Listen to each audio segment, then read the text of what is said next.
Hello, everybody. My name is Joel Reed. I am the Executive Director of the Pittsburgh Robotics Network. We're very happy to have everybody join us today. We must have some of the cool kids joining us because we have a really large turnout in terms of registrations. And it's also a very diverse turnout. By last count, we have over 70 robotics companies from around the world tuning in to today's webinar. And we have people from a diverse set of backgrounds and interests, from investors to product managers, suppliers, and technical founders. If you don't know about the Pittsburgh Robotics Network and what's happening here in Pittsburgh today in the robotics, autonomous, and AI community, please learn more at a link that we're going to provide to you in the chat. And also be sure to check out the ecosystem microsite as well. You're going to see a breadth and depth of commercial development that's happening in Pittsburgh. Over 87 companies across 12 different industry segments. And this is what leads us to believe that we're the robotics capital of the world. You can follow us on social, and we will provide links to LinkedIn and to Twitter there. In fact, we are just 50 people away from 5,000 followers. So today is a marketing panel, so I have to make a plug for that. We have seen a rapid rise of our followers in just the last year. And so today, if we hit that 5,000 mark, I'm asking you to multitask, going over there and click the follow button right now. We will select one of the 50 people to help us get there. One person will receive one of these free t-shirts. So that's just a little added incentive to go over and follow us and help us hit that 5,000 mark. And when we meet next, we'll be racing towards 10,000. It's the PRN's mission to connect many of you in the audience today with our rapidly growing community and also the rapidly growing industry base, and to work together, all of us, to accelerate the overall adoption of autonomous systems. So today we're going to talk about marketing in robotics and also building a brand in the robotics industry. This is a subject that's near and dear to my heart. First, as a sales professional, I've come to value seeing sales and marketing as complementary functions and being a key in successful businesses. Second, I believe that while there are many proven marketing methods in all businesses, the challenges that we face in robotics can be unique, especially in this nascent industry. Many of you are working with platform technologies that apply in a wide variety of use cases and market segments. This makes it harder to position your products and create clear messaging and calls to action to lead to commercial growth. I'm very excited to hear from today's panel of experts, since the folks that are joining us today can make comparisons and share advice as they come from a wide range of industries and backgrounds. They also help us understand what translates and maybe what doesn't. And the folks that are joining us today represent a spectrum of leaders across a diverse set of market segments. We have Near Earth, which is a recognized leader in aerial autonomy; Locus Robotics, who is a leader in leveraging autonomous mobile robots, or AMRs, for e-commerce fulfillment and material transport; and Red Zone Robotics, one of the first commercially viable autonomous systems companies that focuses on wastewater inspection and maintenance. Before we start, I would like to recognize our leading sponsors, which makes all of this possible. The organizations that are listed here on the slide help define the robotics community. These are leaders in their respective industries, including research and education, such as Carnegie Mellon University and the University of Pittsburgh; business leaders in this industry from JP Morgan, the Denton's Law Firm, and Cowen; and then worldwide leaders in autonomous development, notably in autonomous vehicle development or self-driving cars, with Pittsburgh companies which are headquartered here in Pittsburgh: Argo AI and Aurora. Please check them out if you get the opportunity, and we thank them for sponsoring our programs. So with that, I'd like to turn to the program. Moderating today's event is going to be Susie Teal of the Advanced Robotics Manufacturing Institute, or ARM.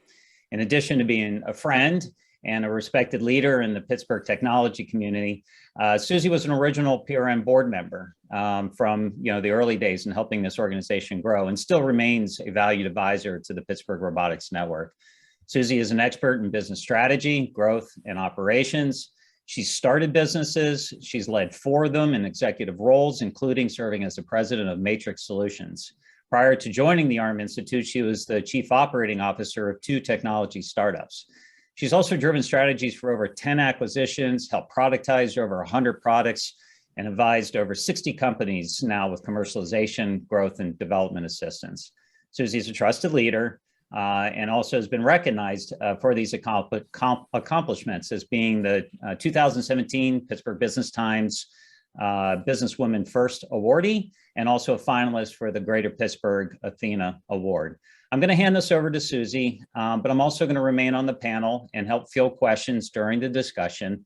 The discussion should last about 60 minutes, and then we've saved a 30-minute segment for Q&As. We will introduce questions as a part of the conversation, but please stick around for any final questions towards the end. And I remind you, please use the Q&A feature to submit your questions and not chat. So with that, Susie, I'd like to hand it over to you, and I thank all of the panelists for joining us today. Well, thank you very much, Joel. Appreciate the kind words about my background. I'm excited to be here today because I get to talk about, with some very talented people, two things that I really love, which are marketing and robots. And so I really look forward to the discussion that we're going to have today with these experts on our panel. So let me go ahead and quickly introduce them, and then we'll get right into the questions, and you'll have an opportunity to learn more about their backgrounds and the type of work that they're doing at their organizations with these questions that we're going to go through for the next hour or so. So first, I'll just kind of go down the list as you see it on the screen. I'd first like to introduce Barry Rapkin. Barry's the Director of Marketing at Near Earth Autonomy.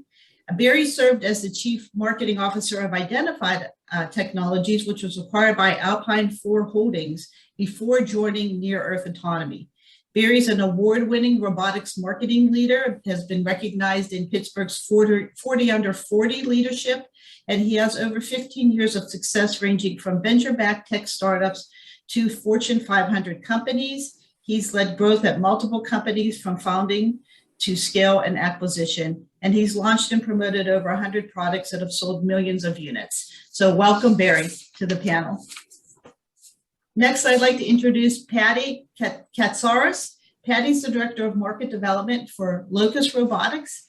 Patty has over 20 years of experience leading industrial marketing initiatives for a variety of startups and multinational organizations. Patty was previously the Director of Marketing and Growth for Waypoint Robotics, where she grew Waypoint's market presence and helped establish Waypoint as a market leader in industrial mobile robots, resulting in the acquisition very recently by Locus Robotics. And last but certainly not least, I'd like to introduce Teresa Glasgow. Teresa's the marketing manager at Red Zone Robotics. She brings over a decade of writing and software experience to the marketing and software engineering teams. Teresa manages the social media platforms and blog for Red Zone Robotics, as well as corporate branding and messaging. She also works with the engineering team in the development of new software, specifically understanding how users interact with such systems and how this impacts the design and flow. So welcome, Barry, Patty, and Teresa to our panel. Welcome all of you who've decided to join us over your lunch break, and we're going to go ahead and get started with the first question. So I'm going to, again, go through the panel themselves and ask them to give a little bit overview more. I know Joel did a quick introduction of what each of the companies do, but a little bit more overview of what their company does and really what their focus is, their solutions and who their primary market is from a customer standpoint. So Barry, if you don't mind, I'll go ahead and start with you. Sure. Thank you for the warm introduction, Susie. Near Earth Autonomy works with aircraft manufacturers. Some are established leaders like Boeing and Airbus. Some are newer vehicles like Volocopter. And we take their vehicles and we develop and integrate systems that allow them to fly safely and efficiently without pilots. That means being able to do landing around obstacles, avoid collisions, do contingency planning if another system has a failure. And we are very, very proud to be participating today. Great. Thank you, Barry. And Patty, can you give us a little bit of a background of your organization and who your primary customer base is? Sure. Locus Robotics is a leader in really warehouse optimization systems for fulfillment, e-commerce and fulfillment. They really specialize in productivity, fast ROI, and helping companies get the most out of their people using mobile robots as well. And so essentially optimizing warehouse fulfillment operations. Great, thank you, Patty. And Teresa, same question for you. So Red Zone Robotics is in kind of the dirty business. We're in wastewater infrastructure. If you don't know what that means, it means everybody poops and it's got to go somewhere. So we're in the business of inspecting wastewater pipes. We have autonomous robots that do those inspections, which keeps men out of manholes and safe. And we primarily work with municipalities and engineering firms to keep communities safe, communities of all sizes across the nation and worldwide. Great, thank you, Teresa. And again, as Joel mentioned, we've got a wide variety of solutions that we're solving with the organizations that are represented here today. So on that note, again, I'm going to ask all the panelists, what are the key areas of focus for your branding strategy? And I'll start with Patty today. One of the key areas is with Locus is really showing how like customer testimonials, really showing very quickly when they have a success story, showing that, and then showing that very quickly other people can see how it will work for them. So kind of a way for using video and using real world testimonials so that people know that it is actually it does actually work. And I think in robotics, that's something that we'll talk about challenges with something in robotics. There's a lot of misnomers and people that will use video or use things to kind of for trickery, where with Locus, they use the customer's testimonials and they use straight from their mouth to show that we were successful here with this customer and we can do the same thing for you. And here's how we do it. Great. And so that's a key element to the strategy. Terrific. Teresa, what are some key areas of focus for your marketing and branding strategy? So right now we're actually going through some brand messaging changes and starting to really talk about how important infrastructure is and how critical it is that infrastructure is safe. Because the danger of a leak in a wastewater pipe is, there's a lot of potential hazards there to people, to the environment. And so we've kind of started focusing more on that greater good, how we can protect communities, how we can protect the environment, what that means for those municipalities and the engineers that we're working with.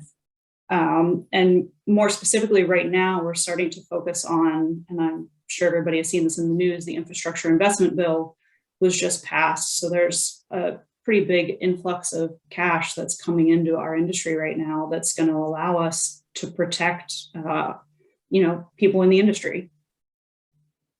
Great, thank you. And Barry, what are your thoughts on, well, not even thoughts, but what are you doing focused on your marketing and brand strategy? Where are you putting some emphasis? So most aircraft manufacturers don't actually make most of their own parts. There may be tens of thousands of individual parts, and their job is really to bring it all together into one complete package. It is unbelievably difficult and complex and challenging to make aircraft. So we're just saying, look, this one other piece of autonomy, which most people agree this is where the industry is going, that this is the future of flight, don't do this in-house. It doesn't make sense. You have enough else to worry about, and you can benefit from the scale that of all these different companies all investing in basically the same shared needs. So the same way that Dell and HP and Lenovo, they all use Windows, right? They're all distinct manufacturers, but they all use this one shared system that in the end benefits everybody. Oh, well, those are three very different and interesting approaches to where you're at right now with your brand and your marketing strategy. We had a good discussion about this yesterday in the prep about some of the challenges. So why don't we, since a good portion of what we're going to talk about today is some of the challenges that we find in marketing and how we've overcome some of them, right? And which ones we're still focused on.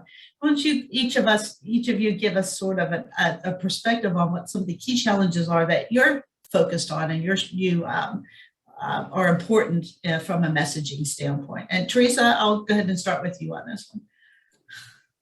So for us, there's a lot of education with our customers. It's helping them understand exactly what they need. We've kind of shifted the focus away from you need to have this robot in your sewer pipes to do the inspection to this is the service we can provide you, and we have this whole suite of tools, and it doesn't matter which tool we put in the pipe, we're still going to get you the best and clearest data. So there's that education piece. And then, for our customers, there's the hurdle that is funding, and we have to figure out how to meet them where they're at so that we can provide them what they need in their specific budget. And that's something that we're going to touch on later, but Teresa really hit on a key point, which is it's not so much the technology itself, but the benefit of the technology, like she said, the service that is provided. That is sometimes a difficult conversation for robotics companies to sort of differentiate between the two of those. And we'll touch on that again a little bit later in our conversation, but great point there. Patty, what are some of the challenges that you face at Locust? I think one challenge is helping people, teaching people that it's a lot easier than they think. Adding automation, and it can really help them quickly, and it actually can help them in the space and environment that they have. And I think there's a lot of people in warehousing, but also in manufacturing, which I have a lot of experience with Waypoint, where we work with manufacturers, is they don't get started because they think it's difficult. And they think that it's going to take a lot of time, and they're going to have to change their infrastructure, and it's going to cost a lot of money, and the ROI is going to take a lot of time. And I know that I certainly know with Locust that it works very well in existing environments, and Locust helps like from start to finish and really walks and hands full, and the system is easy to implement. And it just works very, very well. And it doesn't take as much time, no changes to the infrastructure, and you really can get going quickly. And that is something that that you have to, and it goes back to those testimonials. Seeing is believing. And when you get people to really say, wow, it just was so much faster and easier than I thought, then it's easier to spread that message. But I think like just getting started and helping customers to realize that just take that first step, kind of like marketing that we're going to talk about, just get started. That is a challenge that we do have to overcome with people that haven't used it before. Great point. And Barry, what are the challenges that you face? Before joining, I think I always thought of aviation as an unbelievably innovative, fast-moving industry. And what I've learned is, for very good reason, they're actually pretty conservative, right? You really, really don't want something to go wrong, which I, as a user or someone who flies, certainly appreciate. So you have to balance that sort of healthy caution from regulators and from manufacturers with the need for progress and innovation and an opportunity to do things more efficiently. So always, I think the more you can show that you are taking every step to be responsible, the more data you can show, the more thoroughly you can show your tests, the more on board they're going to be. So, they can kind of let up the brake and let the gas run. So we try to be extremely transparent and in fact include our partners in our demonstrations, even in our testing initially, so they can see all the rigor that goes into it.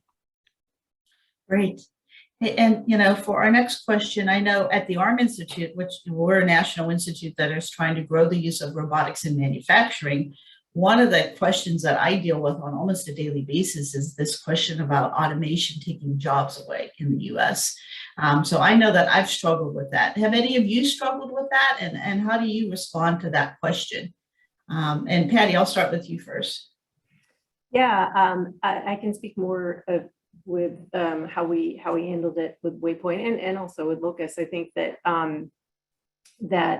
we always we built and designed the products and the systems for workers and for workers to use as tools. And we were very specific in our messaging in how we spoke and how we talked to them. We really, as much as possible, we tried to not talk about workers. We tried to talk to them and to say, this is a tool for you to get going, to make your life easier. And so we sort of laser focused there and then worked up from that. So we kind of knew, like, if the worker views it as something for them, and the faster you can get it in their hands and they can work with it, and same with Locus's system, it's so easy to work with and kind of fun in a way, because it's less walking time. It just really makes their day-to-day life easier.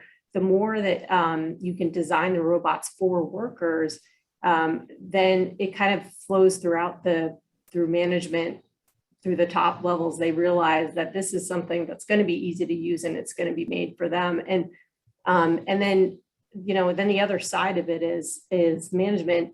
They just can't hire fast enough. And we hear that over and over again. So it's between those two sides of it. This is kind of for the automation tool or tools for the workers, at the same time that they really can't bring in enough people to fulfill the orders that they have or to make the products that they have. I'm finding less and less of that concern about taking jobs. Great answer. Barry, are you struggling with that at all in the work that you're doing? I think there's the famous, robots are good at dull, dirty, dangerous jobs, which Teresa alluded to so colorfully earlier. And it's true. Usually the jobs that robots are absolutely best at, humans don't particularly enjoy, and vice versa. And virtually everything I see is that the future is not going to be human versus machine. It's going to be human versus human plus machine. And if we use these as tools to help us do our jobs better, and when I say we, I mean everybody. This isn't unique to anyone. We're all going to just be able to do more. We're going to be more valuable to our organizations. I think part of it is also making a mental shift, jumping from, are you serving a temporary trend? Are you a buggy whip manufacturer, or are you serving an eternal human need that is timeless and will always exist, right? So if you say, my job is to, I'm a carpenter, right? And I normally drill holes by hand, and now a drill has come. Well, that might be scary, right? You may see that as replacing your job. But if you say, I build homes, which people will always need, you'll always need shelter, and now this drill lets me do it safer, faster, more efficiently, and I'm now more valuable, it's not your enemy, it's your friend. Great analogy. Teresa, you do have the dull, dirty, and dangerous component of you have all 3 Ds, right, with the work that you do at Red Zone. So how do you deal with this issue? I think this is more of a non-issue for us. I mean, it all comes down on a corporate level and industry level to safety. I mean, putting a robot in a manhole versus an actual man or woman in a manhole is just far safer. And part of our mission and part of who we are at Red Zone is the safety aspect. We want to bring everybody home at night. We don't want somebody, to be lost on the job. That would be awful. So I guess it's less of an argument for us about defending it. And in the end, we still have to someone still has to drive the truck to the site. Someone still has to, set the robot up and put the robot in the hole. Somebody's got to direct traffic. I mean, there's a lot of other things that happen on the job site that are not just what the robot is doing. Yeah, no, absolutely right. As I mentioned, we struggle with that every day. And when we designed our ARM logo, and I know you can see part of it behind my head, but it actually is a combination of a robotic gripper and a person, right? So some people see the inside, the image of the person, and some people see the gripper first. And that was deliberate because we knew that we'd have that challenge also of we're trying to take jobs away. And our mission is always, robots and humans working together to solve these problems. And so I think that that's important. And there are a lot of statistics that are out there that show that the biggest issue out there isn't that robots are taking jobs away. It's just there's not enough people to do the jobs that we need to get done in the United States, whether that's in manufacturing or retail or defense or whatever area is, right, that you might focus in. There's just an overall labor shortage, and robots certainly can play a role in helping us as a country and helping the world, meet its goals. So we touched on, move on a little bit off of that. Hopefully that'll give the audience some ammunition to use for that particular question, because I suspect anybody who sells robots has probably run into that in some way or another, or sells componentry for robots. I'm going to move a little bit more now into some specific marketing activities that you have all undertaken to kind of help grow your brand, grow awareness, increase your customers, retain your customers, all those activities that are really important to the core of your business, right? Because a business wouldn't exist without customers. And so one of the questions I want to ask about is hybrid solutions. Selling, I sold software for a long time. Selling a robot is much more complex than selling a software solution, because there's often a lot of different componentry that's associated with that. And Teresa, you even touched on some of that in just your last answer. So how do you deal with some of those marketing complexities when you're selling this full service that may include hardware, software, maybe networking components, human beings as part of that? How do you tell that story when it is a bit more complex than perhaps just selling, a simple widget or an app on Apple or other platforms? How do you deal with that? So Red Zone is kind of unique in that we develop both the robotics, the technology, and the software.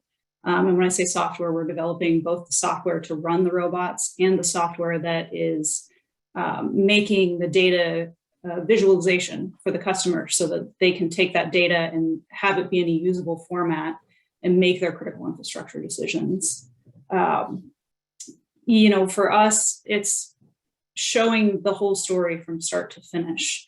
We've built this robot. This robot's going to keep our field crew safe. It's going to keep your people safe. You're going to launch it with our software. It's going to go in the pipe. It's going to get all the data that you need, everything, clear, concise data, so you can see what the current situation is in the manhole. But that's not where it's going to end. We've got this piece that is software on the other end, and we're going to take that data and make it usable for you. It's not just going to be a PDF that you're going to throw on a shelf somewhere. And it's really important that they see the whole rainbow that is, kind of working with us, that it's a start to finish process, and that we've put time into all those pieces, and we are responsible for all of those specific pieces and parts of the story. Great, thank you. Patty, do you have anything to add to that? Yeah, I think it comes down to the benefit and the value to the customer of the solution. So there's lots of cool tech that goes into autonomous mobile robots, and seeing the system in person, seeing the Locus system in person, it's like amazing. It just works, and there's layers upon layers upon layers of complexity that goes into it, from the software side to the robotic side. But really, in the end, it's what does it do for the customer? It's getting, doubling the output with the same amount of people. It's optimizing so people walk less, and they can pick more and pick faster, because the robots are helping them where to pick, how many, and then they don't have to walk as much, and the amount of wasted time is reduced dramatically. So in the end, same number of people, you're getting double or triple out the door. That's really comes down to like the return on the investment and the value that it's providing. And so and like all of the things, the components of the robots going in tight spaces and the ease of use on the software, all of that goes into it, but it all is really about the underlying benefit to the customer. Patty, may I interject and ask a follow-up question? Someone in our audience asked a question which was related, Brian Wilson. He asked, how important do you mentioned seeing is believing. How important do you feel live demos are for companies to adopt robotics or to understand how to solve and improve processes? And if not in-person demos, what else might you consider? I feel it's very important as much as you can. And again, I'm new to Locus, but with Waypoint, certainly we wanted as soon as possible to get live and show them a mapping demo and show them, back to what I was saying before, how easy it is to get started. From as simple as automating, material movement from point A to point B, and showing the value of that and seeing it and seeing that it does just work. Omnidirectional mobility, moving in tight spaces. And people do a lot with video, and you can do a lot with video, and there's nothing like a live demo. If you can't get there in person live, one of the benefits, I'd say, of the pandemic, we all improved our virtual demos and virtual capabilities. And so we would do that a lot, but same thing, it was a live thing. We were showing them a full map, how easy it is to map and get started. But yeah, a long way to say, very important to show something that it works in the real world, with real people and real problems, that's solving real problems as soon as possible. And that's why we feel like testimonials and video testimonials and inviting customers to successful, or inviting prospects to successful customer deployments, if that's possible, is key to growth. Great points. So just shift gears just slightly here. Many of the companies that are listening today are early stage companies. And one of the challenges that I found myself working with early stage companies is when they decide that marketing is important and when they should start investing in marketing. I have my own opinions on that, but I'm going to turn to our panelists first to get their opinions. So Barry, what do you, when do you start investing in marketing? Or what are the things that a company should think about, right? When they're making this investment, because it is an investment. Mm-hmm. So I think it depends how you're defining marketing. If you're saying marketing as advertising for a product, that can come a little later once you have a product or service to sell. If you're using it as sort of the 4 Ps of, price, promotion, all that, you have to have that from the first day, right? I mean, any company, even if it's a super, super nitty gritty R&D company, you're still selling something to someone, right? They're buying that service from you and that expertise, and they're finding that deal. The way that I came to join Near Earth was they'd been around for over 6 years. They'd been doing almost purely R&D contracts that did not require traditional marketing to source or to win. So it made sense at the time, but they still had people internally. They may have been called project managers that were basically doing that catering to make those deals happen. And as their technology was maturing, they wanted to raise awareness and interest now from broader commercial prospects, so they could start serving industry at scale. And they had just started to make that transition when I joined, and they were struggling a bit. They basically pulled in a half dozen different engineers and were having each one do a little bit of marketing. The problem was that was on top of their standard responsibilities. None of them were trained marketers. It took time away that they needed to fulfill the actual jobs that they were trained to do.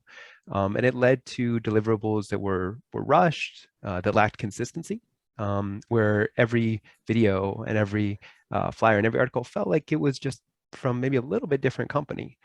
So my biggest goal coming in was to unify that and make sure that all the companies' marketing had one unified, cohesive strategy and voice and message. And that's both, I think, powerful for the audience, but it ends up making a much more efficient process as well, where you're not constantly reinventing the wheel, but you have standardized processes and style guides and templates to benefit from. Harry, we had another question from the audience that I'd like to follow up on, and for perhaps Patty as well. But you mentioned a unified voice. How much have you involved the customer or the workforce? And Patty, for you too, and I would imagine Teresa, how have you gained that voice and involved them? Patty, you mentioned testimonials, but I'd be interested to hear other tactics. So I think in the end, you don't want the hero that your company is putting up on the pedestal to be your product or your company. I think you want the hero to be the champion customer who is using your product and benefiting from it. So the voice we use as much as possible is, it's not us saying we're great. It is testimonials from our users talking about how our technology is changing their company and their lives and their careers. I think we don't necessarily put it in terms of, on our style guide or on our voice guide, it has to come from this exact individual, but we at least want to make sure we're always putting them on stage and we're very much speaking their language, right? We're not talking about ourselves any differently than we're literally hearing them talk about us to their friends. Great. Teresa, anything to add to that? I 100% agree with everything that Barry said, but I would also add to that there is a piece that comes after that voice has really been solidified, that is, employee empowerment, to be able to talk about what you're doing and talk about it in the tone that your company wants you to talk about it in. If you're communicating with a customer, but you can't communicate that brand message or the reason why your company is doing something, there's a real brand issue there. There's a real corporate issue there. And I think it really empowers those who work for you to say, this is what we do and this is why we do it. Great answer. Anything to add, Patty? Yeah, just maybe a different, like thinking about somebody who's just getting started and maybe doesn't have customer success because they're trying to get their first customer success. One thought on that is when we early on with Waypoint, when we started, we very much thought through who this was going to benefit. And when we thought about our manufacturing target market, we had a set of personas: Betty, Bobby, the American worker or really the worker, I shouldn't say American, but the worker that has been at the company for the longest time, knows the people, the processes, knows the products better than anybody. And you wish you could just replicate Bobby or Betty throughout. They're the ones that really know, they're the ones that might struggle with something that your tools that you're making, these robotic tools, could help them with. And you kind of start on that very micro level. And so when we were designing features and functionality, again, we had all this cool tech built into the Waypoint products, but we very specifically had to verbalize and through messaging how this benefits Bobby. And so when you have that laser focus, I think it makes it a lot easier to really think about the customer's perspective on a deeper level than just, again, like talking about them. You're really talking to them and you're building things for them. And then it propagates through the entire organization and expands to the benefit of the company as a whole, to your customer. Great answer. And we're going to move a little bit now to talk about more strategy. One of my all-time favorite sayings comes from a former professor at Harvard called Theodore Levitt. And he wrote a book many years ago called The Marketing Imagination, which sort of set the grounding for modern marketing. And this was back in the 60s, so it was quite a long time ago. But he said that the purpose of a business is to create and keep a customer. That a business doesn't exist without that. And that's your corporate strategy or your organizational strategy. And marketing is the execution of your corporate or organizational strategy. And so I've always taken that with me, because there is this perception, and Barry touched on a little bit, that marketing is a tactical activity. And quite frankly, it's much more of a strategic activity, of which tactical elements come out of that. And then I think a lot of people don't understand that as well, because the visible piece of it, like Barry mentioned, whether it's an ad or a website or being at a trade show, is a tactical piece of what your strategy is to create and keep a customer. And that's really what marketing's mission is, to figure that out.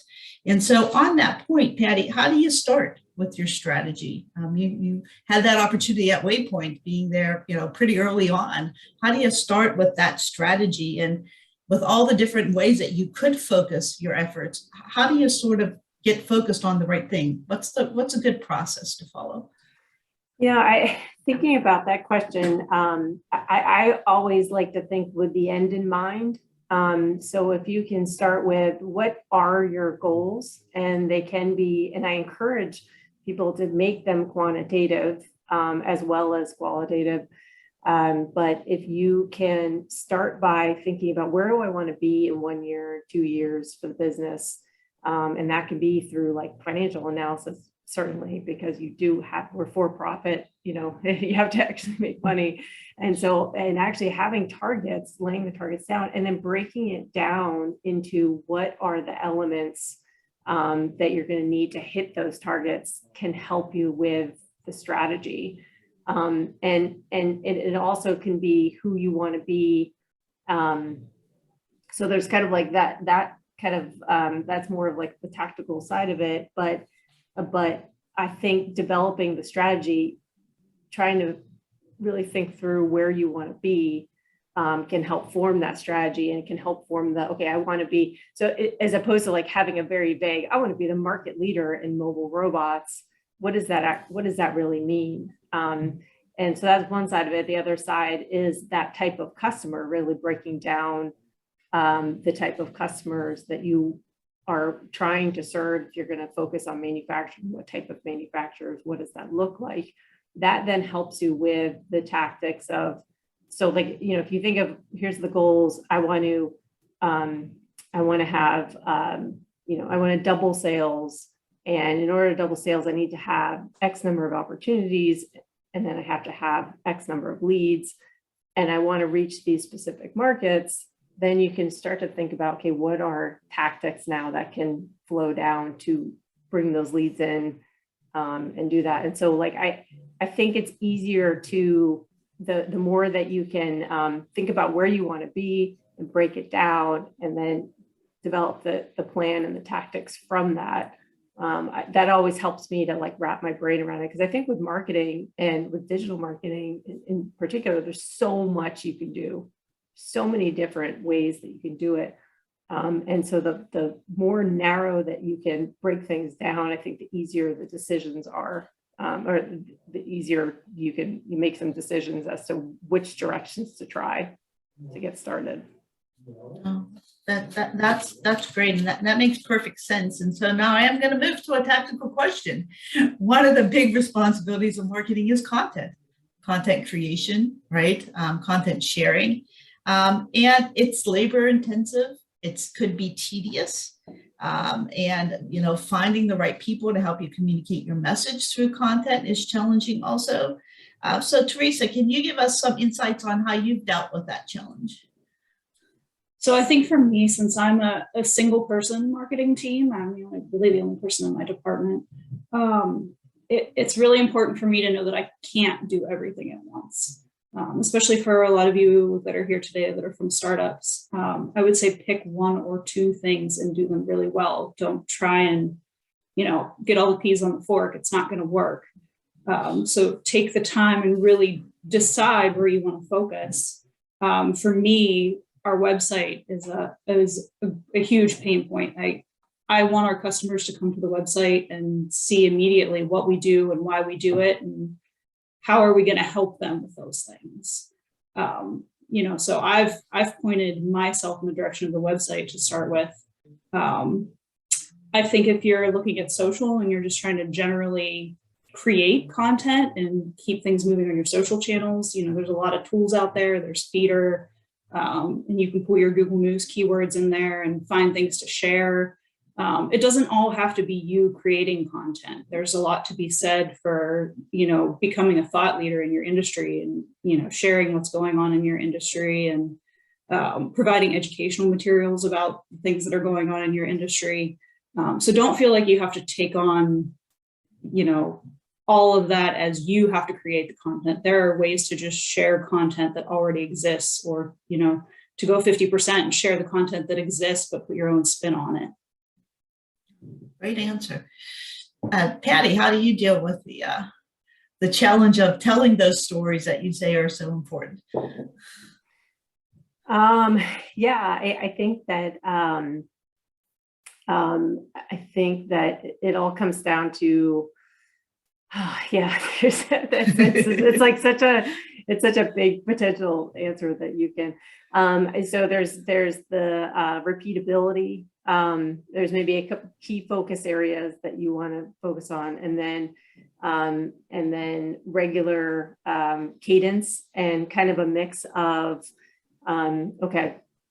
So again, it comes down to like your strategy. What are you trying to accomplish? If you are looking to build your brand presence, then you start to think about, okay, what are, and you know your target markets, you think about what's going to be important to them, what's going to be most interesting to them, and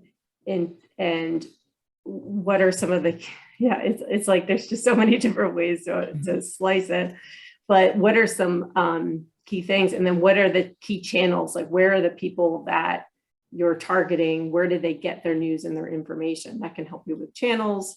And then developing the content really comes to what are some things that might be most interesting. It's like I can't quite come to a specific thing to do, but I think really thinking about your audience and developing content that might be interesting, and actually building out, developing that both in. I think there's always that challenge of do you farm out content development, or you bring it in-house? And we've done it kind of both ways, but I think there is some value in building that in-house and actually having some of the people, your technology leaders help with that, developing the content, so it is very real and usable for your audience, depending on your audience. I saw Barry nodding his head. Do you have anything to add to that, Barry? I feel Patty's pain. I mean, talking about content is like asking, you know, what's the secret to life? I know. It's such a big conversation. But yeah, I mean, I think both Teresa and Patty's insights were very astute. Just maybe to piggyback on what Patty was just mentioning about having some internal talent, I think what all of us do, and what I'm sure a lot of the startups joining us today do, is pretty narrow, right? It's not like we're, and not that there's anything wrong with it, but we're not working in general finance or general education, where it may not be too hard to find someone else with industry knowledge. So whenever I try to recruit, I'm always looking for someone that not necessarily has industry experience. I think that's usually too much to ask. I'm just looking for someone who has shown that they're a good communicator and a fast learner. And then I try to have a lot of resources ready to go. Maybe that's terminology and acronym lists. Maybe that's sort of frequently asked questions about our industry and our products and our audiences. Maybe that's brand voice guides and templates. But so you can take someone and very, very quickly educate them and get them up to speed. And then basically do a keystone strategy where whatever the biggest bottleneck is for our organization at that moment, that's what we want to address with our content. So if we really, really need to get more top of funnel leads coming in through the door, well, what are the biggest questions that individual is going to have? And how can we have a keystone that sort of is around that central question, and then we can do it as a webinar and maybe have a press release case study about a related customer that's using that, and maybe it also becomes a few blog articles, and maybe we now also put it out on social media, so you can very efficiently put sort of a huge marketing message campaign out to raise awareness very quickly and very efficiently. Yeah, no, you all make good points, right? And I think one of the lessons that I've learned is it better to do a small amount of work that's regular, right? So that you do produce on a monthly basis or a weekly basis, whatever you think the right frequency may be, than to overcommit to this big project that then, you know, people don't hear from you for 6 months because you've run out of money. So consistency is always key. And I always say that, you know, Super Bowl ads really don't only work for the companies who are already spending millions of dollars advertising every other day of the year as well, right? They don't work for the company that blows their whole budget on one thing. And so I think that it's hard, but I think that you all shared some really good lessons. Joel's reminded me that we don't have a huge amount of time left for our questions. And so I think one of the things that I hear a lot about in my own marketing career is measuring, and again, the qualitative and quantitative aspects of marketing. And I think given our audience and the fact that we do have some leaders here in the organization and some technology people, I want to spend a little bit more time exploring that before we move over to kind of your best advice. We'll go ahead and we'll end with your best advice. So Barry, I'll just start with you. I mean, we've talked about this in our conversation. Marketing's a process. It builds over time. It's not a Super Bowl ad and then you don't have to worry about anything else for an entire year, right? So how do you measure and report on an environment where you may not see impact with the work that you're doing for 6 months or a year later, right? And how do you communicate about that in a way that that your organization and your leadership and your team itself see the relevance and the importance of the work that you're doing? Absolutely. So there are lagging indicators, right? If you have a phenomenal marketing campaign, hopefully someday you will close that deal, and then God willing, it will expand and scale from there. But there's usually a lot of leading indicators as well that you can look to.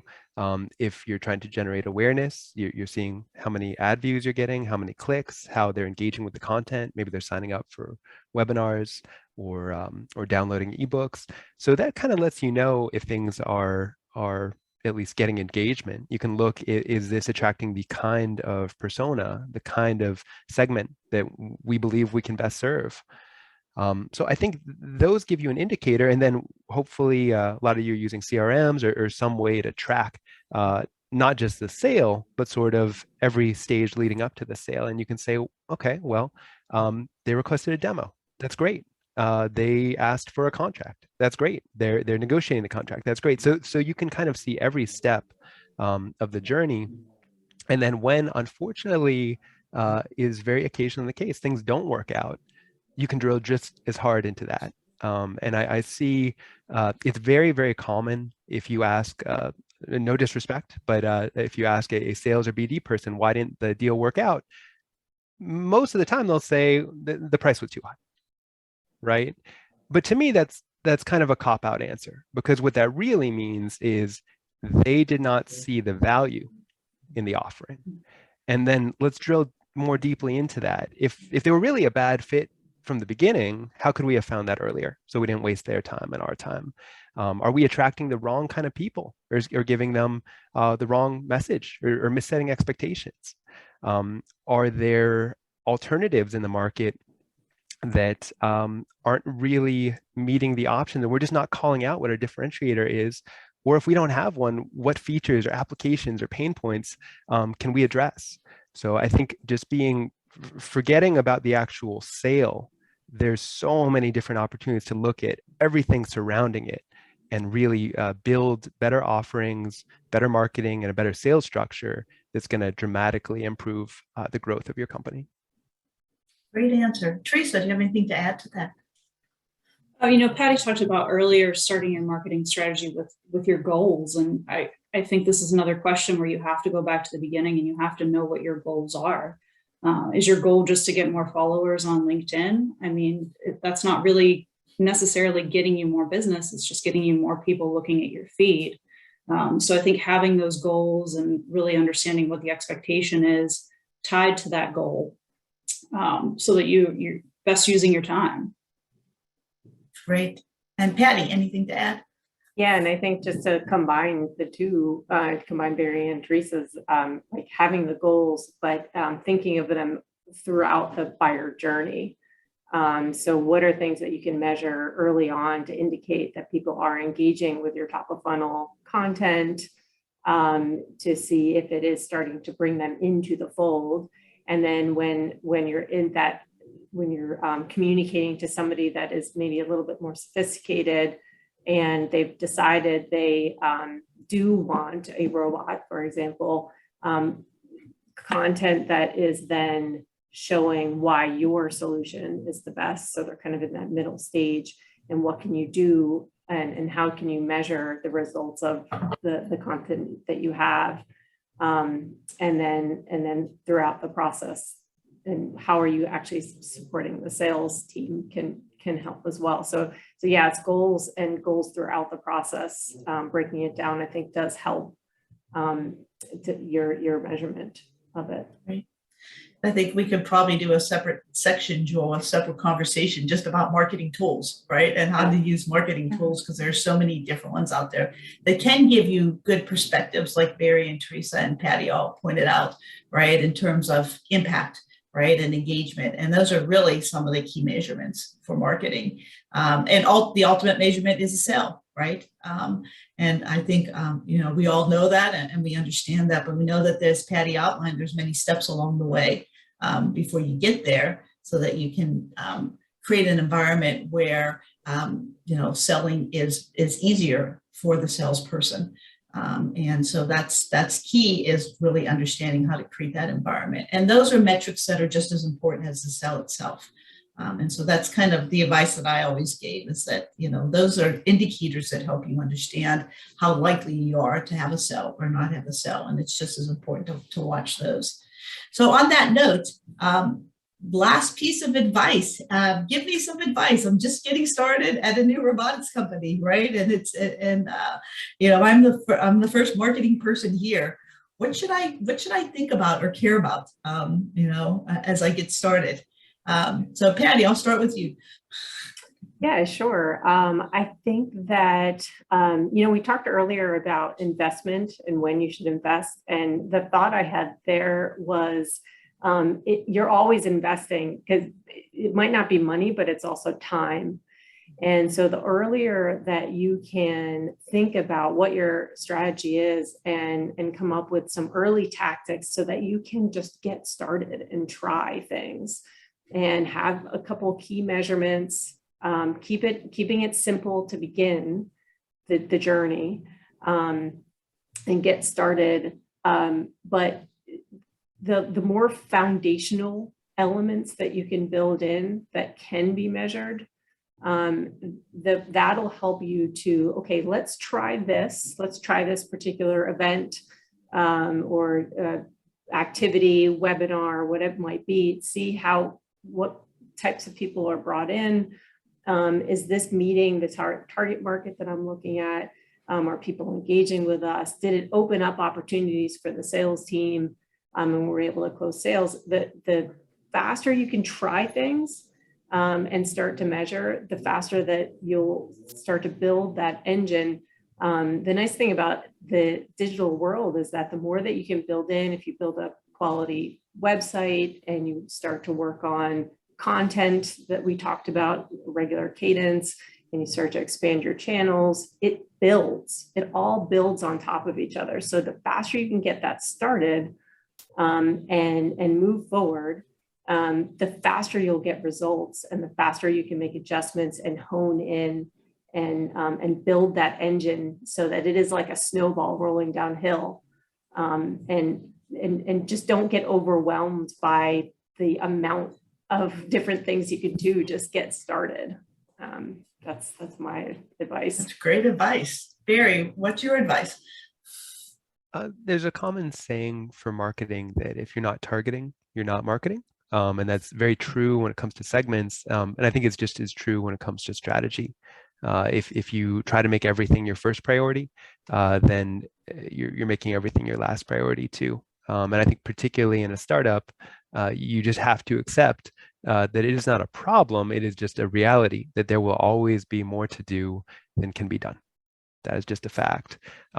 But at the same time, there will always be enough time and resources to do the most important things that you can do.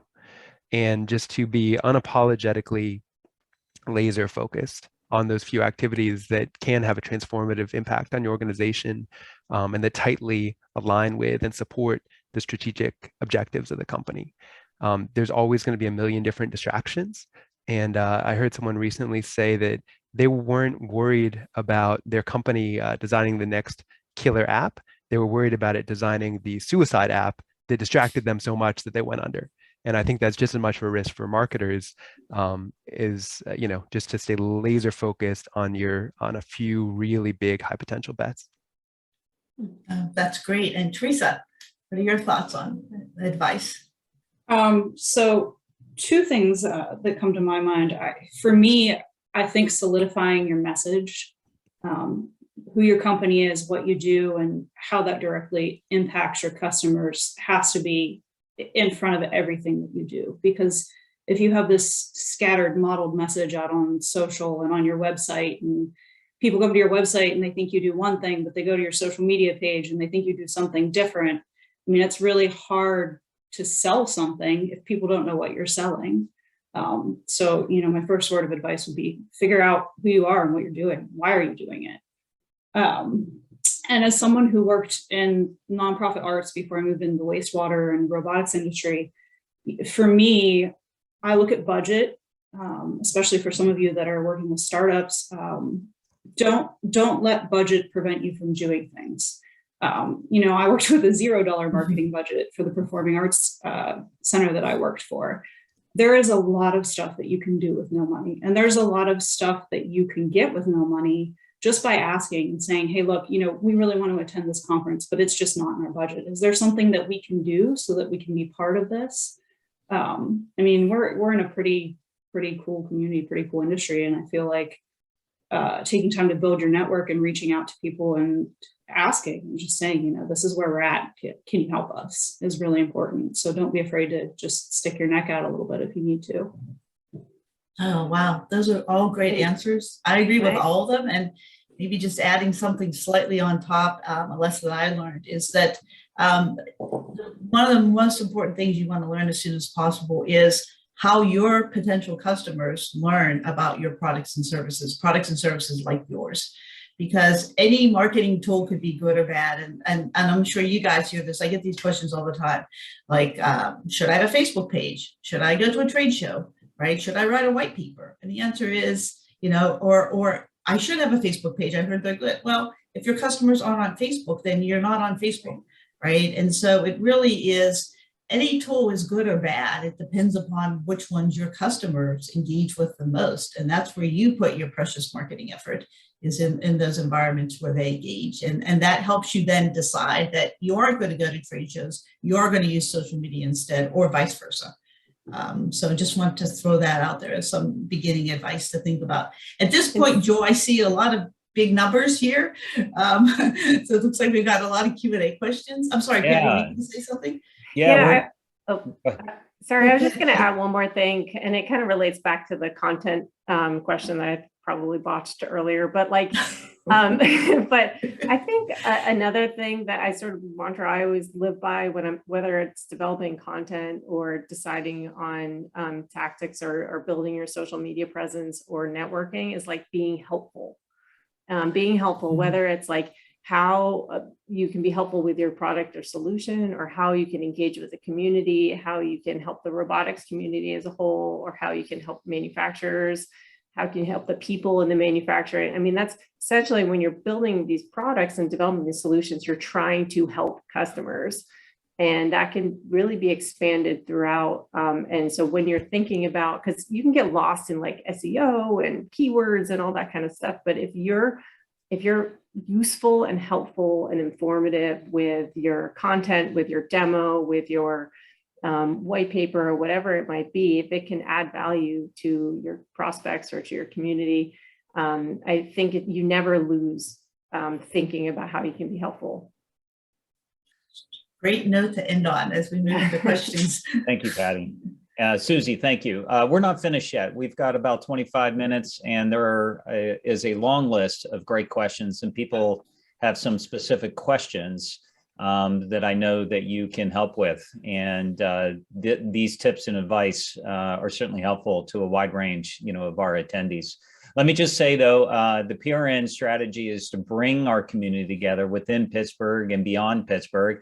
One of our tactics is we do that through LinkedIn. So let me remind you, we're trying to hit 5,000. Help us do that. I want to do that today. If not, we do it this week, and then we'll give out a T-shirt to the folks that did. So I'm over here. I'm looking. So go over. It's real simple. Follow us. It's a great way to stay in touch.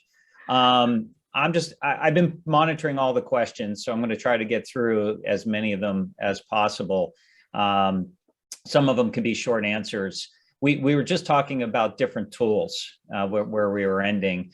We had one question earlier, is this, in your experience, which one offers the best ROI? And I know many of them do, and they should all be part, of your suite of tools, but just, is there any one that stands out or where you put most of your attention into from a social and or marketing tool perspective? I have one. I only started using it this year, and it's literally transformed not just my work, but my life, because it's that great. And I love it so much, I actually got my wife and to start using it at home with me. Barry, don't say TikTok. That's no, it's not TikTok, not to worry. It's called ClickUp. I am not a ambassador of theirs. I get no kickbacks for this. But what it does is it puts your email, your calendar, your task list, and your notes all together in one platform and integrates them all. So normally for every meeting, either up or down my organization, I was sort of putting together a specific presentation to go for the specific needs of that audience. And now, instead of reinventing the wheel every time, it's just all there. Have you been able to track that as an ROI in the business? I would their tagline is "You'll save a day a week." Sounded like hype. There's no doubt that I've saved at least a day every week in administrative rework since I started using it, and it costs roughly $100 a year.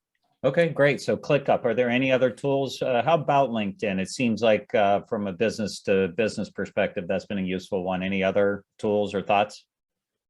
Hootsuite. If you're managing multiple social media platforms, Hootsuite lets you bring pretty much any social media platform into that one space. You can schedule all your posts from there. And then you can also see your analytics for multiple platforms in one place. I second that. And as a nonprofit, we always look for tools that are free or near free. Eventbrite is a great one, of course, which took the registration for this. MailChimp is an easy way to get started with email marketing if you're not quite ready to take on some of the more capable things that usually I see companies start with MailChimp and then go to Hootsuite or HubSpot, something like that. I think any system, and there's millions of them, we use Salesforce just because of, and I think I can tell the story, but it provides value to us from a CRM perspective because we're like an association. So we do have a lot of people we've got hundreds and hundreds of people that we're managing. So anyways, go ahead, Patty. Yeah, I was just going to say, I think the most important thing is to have like CRM, to have some system where you're starting to track, where you're able to start to track customer information and data. Because without actually having it somewhere that it can be easily accessed, you can lose a lot of really valuable information.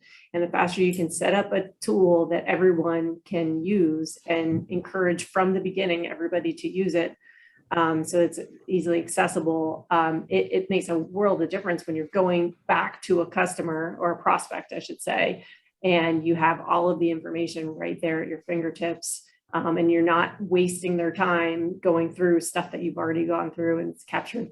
Like that's important. So getting that, if you're an early stage startup, getting that system in place as soon as possible will save you a lot of time going forward. So Patty, you're emphasizing CRMs, and Susie, you mentioned Salesforce. A lot of these have good reporting and analytical tools. There was a question earlier. What do you prioritize as the top data points that you might follow for web and social interaction with your target segments?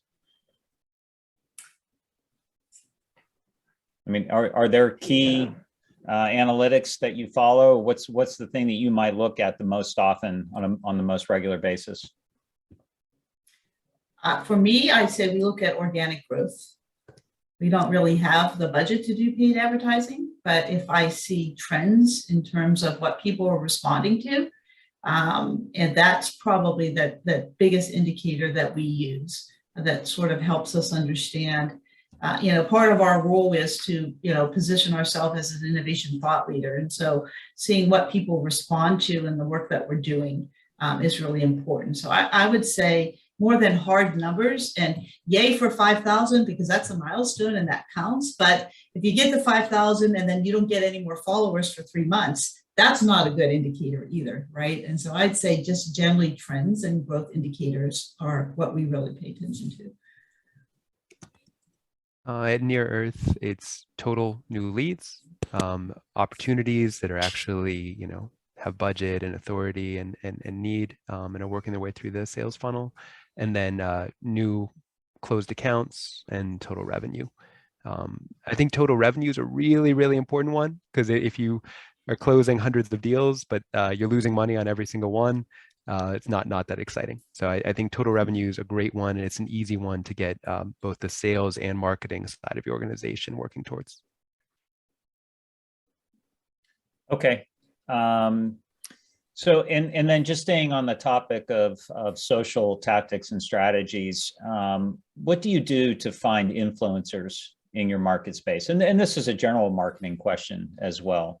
And one specific question is do you utilize podcasts? And if so, any recommendations on leveraging that tool effectively? For us, and so it comes down to your key target segments, right? And when you have those defined, who are the influencers? What are the associations? What are the nonprofit like thought leaders in the space that essentially the communities that you want to be involved with, and then looking at all of the different activities they're doing, whether it's events, if they have podcasts, if they have different things in the media outlets that are associated with them, and then how can you get involved with them? And there's a lot that you can do without having to spend a lot of money.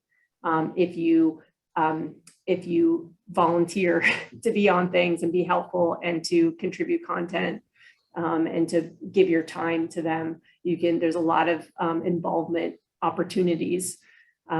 That's something that we found really works well for us. And so you're just developing those relationships with the industry influencers, the people that are writing policy or really helping the community as a whole, that you can really build a presence that way. It's something that we always look towards. Okay. Patty, you and Teresa both touched on great opportunities to either cheaply or for free have a big impact. And I think that is particularly true for this specific issue, where just doing a little Googling, typing in like your industry name and podcast or magazine is going to give you a lot of great information. And there's also something called Google Alerts that I'm sure the panelists are all familiar with this, but some people in our audience may not be. Totally free. It's just a service from Google. You put in the keywords and they'll just send you a daily or weekly batch update of all the new stuff that went online with that. So you can see, oh, hey, there's this new wastewater podcast or magazine. They just had this guest. Why don't I reach out to them and see if they'd also like to interview our CEO? Let me send them a press release. And you're not wasting their time because you're giving them exactly the kind of information that they and their audience are looking for. Yeah, and it's a big plus on Google Alerts. And I know for myself, I sign up, I figure out, I use Google Alerts or other tools to figure out who the influencers are in my industry. And then I see if they have newsletters, right? And then I try to give myself at least a half an hour a day to just read those newsletters, to try to get a sense of the trends, to try to see. I mean, there's in the robotics industry, there's been certainly a lot of movement, and there's been some new, robotics organizations or journalists, you can figure out sort of who are the people that are writing about your topic area. And then you just want to pay attention to them and send them content that's interesting. One of the key things for journalists is that they appreciate our help. Back to Patty's theme about helping.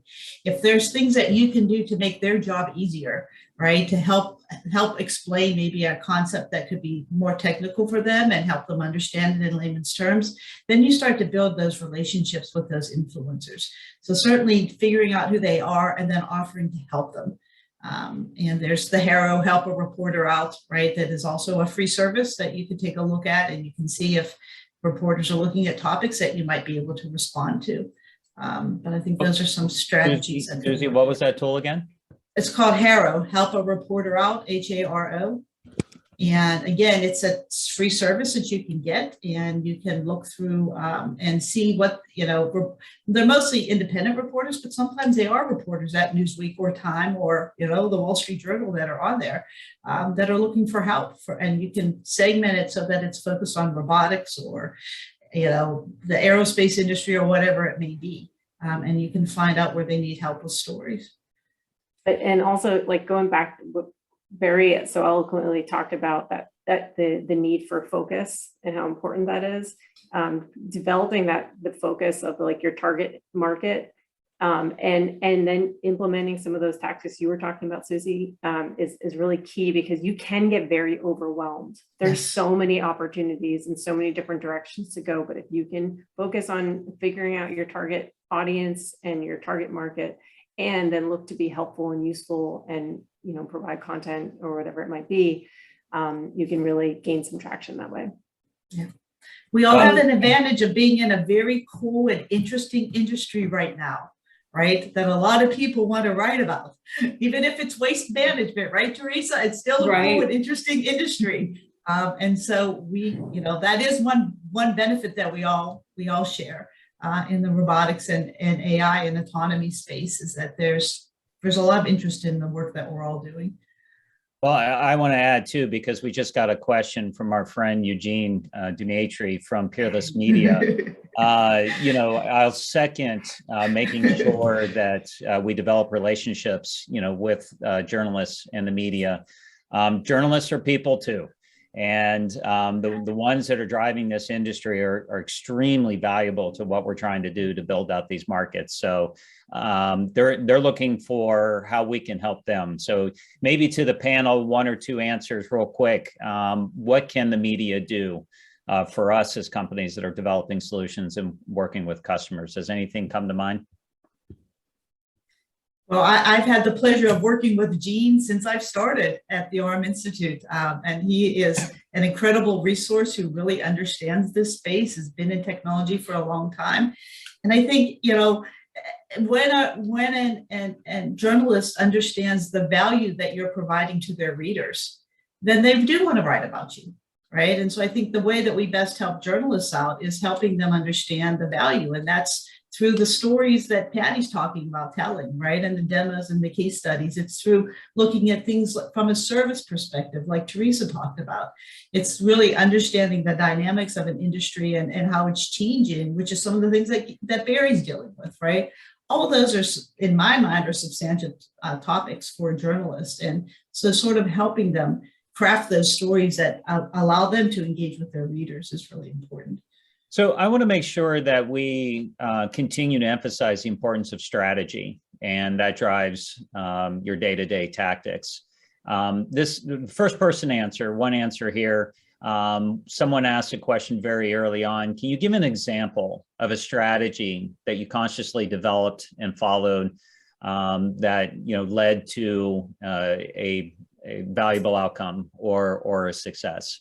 So I don't know if anything comes to mind, but I'm hoping amongst our panelists, there's maybe one overarching strategy. I don't know, Patty, in getting Waypoint acquired in the marketplace, or, Red Zone in terms of, achieving, market penetration. But do you have a good example of a strategy and how that ultimately led to successful outcomes? It's a tough question. I will say that right now we're working really hard on getting this new messaging out, and even though the new website isn't up yet, we've shifted a lot of our email campaigns and customer facing materials to our new brand strategy. And because that brand strategy is very focused on the customer and what they need, instead of us just saying how cool our robots are and why you should buy them, we're seeing a lot more movement.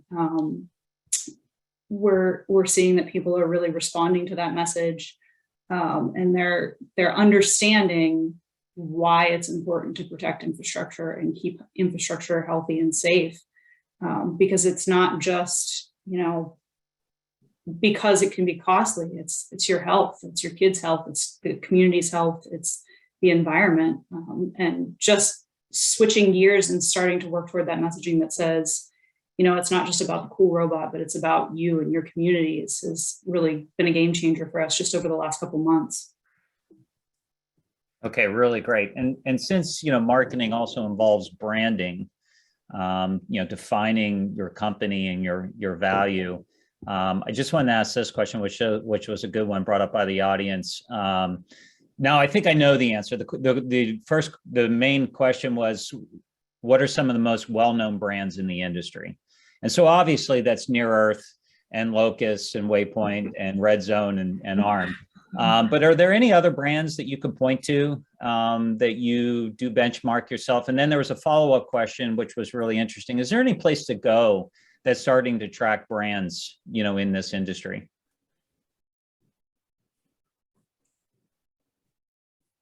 I think it's somewhat of a hard question to answer, because this industry is like marketing. There's all components to it, right? There are some people that are excellent just in sensors, right? There are some people that are just excellent in, robotic arm technology. And so I think that one of the challenges is we don't really even have a clear definition of what a robot is, right? And what encompasses a robot. And you and I have talked about that, Joel.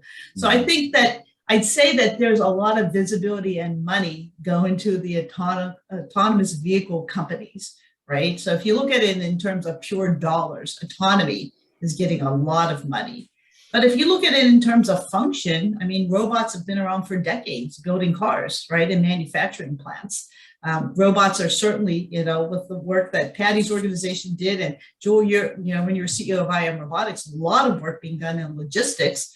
But and so I think it's just a challenge because there's so many segments, and we always talk about, robots are not a vertical play, they're a horizontal play. They can impact every single industry that you can think of, every single industry.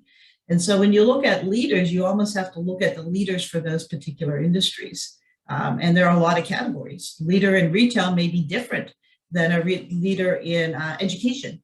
Than a leader in, home improvement, right? And so I think that's one of the challenges is really there's just a lot of opportunities for robots. Susie, I really appreciate that answer, right? Because, our companies, despite these platform technologies, are solving direct industry challenges. And I tend to appreciate and look to the brands that are talking about their markets and the difference these technologies are making in those markets. Teresa talked about, the need for reliable data visualization and to have, actionable information, from these inspections, and to be sure that people are staying safe. And so I tend to favor those over brands that talk about humanoids.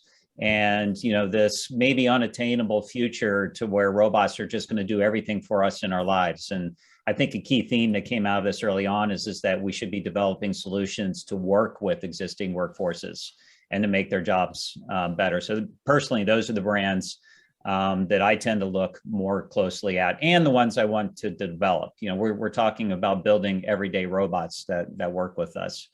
There was one other interesting question I want to make sure I fit in, and it ties in a little bit into B2B marketing, but how do you reach smaller companies, or are you reaching, the small to medium size, customer segment, and how do you market to them, especially if they don't necessarily have the big budgets for technical solutions? Can I jump on this one? Yeah, I was hoping. I think it's perfectly suited for that. This is actually right on my plate right now. So, we belong to a lot of larger industry associations, but we've also started looking at like NRWA, which is National Rural Water Association. So these are going to be much smaller communities rather than like LA or Chicago, but they still got sewer pipes and they still need those pipes inspected. And part of knowing how to market them is knowing what they can spend and how we can meet them where they're at. Maybe they can't afford to do their entire system this year, but there's a sale to be made there that is, let us help you for the next 5 years. We can do this a chunk at a time. You don't have to do it all at once. But it's going to them and understanding the need, what the immediate need is, and helping them get to that, even if it might take a little longer than, what they want.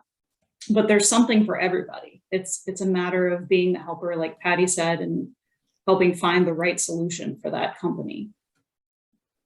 That's excellent. Well, great. Well, we just have a couple more minutes, and I'd like to do a wrap up and then just some final reminders. First of all, thank you to the panel. Susie, really appreciate helping organize this webinar and leading the conversation with our panelists. Barry, thank you very much for your time. And Patty, it was great to meet you, and congratulations on your new role at Locus Robotics, and to the whole team at Waypoint. And Teresa, great to have you, to meet you as well, and to have you telling more of the story of Red Zone, which really was one of the first commercial businesses around core robotics technology that was started, right here in Pittsburgh, and now has just become, an industry leader, in wastewater treatment, but based upon this incredible technology. For these events, I like to take some lessons learned, and so I offer my own impressions. And here's what I heard today, and I'm sure there are others that maybe I missed, but if you're in marketing, your job is strategic. We all get wrapped up in 5,000 LinkedIn followers. Go over to LinkedIn and follow today. But it's very much strategic. We're about making connections. And so make sure you think about it in those terms and have actionable goals. Although robots are fun and interesting, it's always about the customer and the use case. I love that when Teresa started, really, she was talking about infrastructure. And safety, and really not about robotic technology. And they have amazing technology that's there. We have to make sure that it solves a problem. We talk about that, and we have to address the economic benefit. There was a question I was unable to get to about talking about pricing, but I think Barry answered that when he said that, we have to make sure that there's a good fit, and we have the right messaging for the right customer to be able to deliver that value. I'm also going to credit you, Barry. When you gave an explanation of near Earth, you did it in very simple terms. I think that we have to talk, in that level of simplicity about explaining how OEMs don't necessarily make their parts, and how they bring them all together, and how they need assistance from experts, in that industry to be able to make these systems safe and reliable. It also, there was conversation that came up that you got to focus and don't overpromise in your sales message. Design for the workforce. Talk to them, not about them. I love that. And the hero is the customer. I'm going to take that with me. And then when hiring, focus on good communications. I know when we were building our marketing team, I was hoping to get an expert in this field. That's still developing. And so first and foremost, make sure you find a good communicator. And then the last point that I captured was, and this is mostly to technical founders and startups, start marketing on day one. Even as a technical founder, you're a marketer. Even if you have no budget, thank you, Teresa. Nonprofits do a lot of great marketing, and they operate on very slim budgets. So excellent conversation. I think that this is an entire series. I hope to do some follow-on events in some of these areas. I want to remind everybody that this session was recorded and will be made available afterwards, so you can watch it and share it with others. And I just want to encourage you to stay in touch with the Pittsburgh Robotics Network. You can follow us at robopgh.org, also on Twitter, and I've heard on LinkedIn, perhaps. Reach out to us. We are looking forward to making new connections and all talking about how we can advance the industry. So with that, wish everyone a good day. Thank you. Thank you. Bye-bye. Thank you. Bye.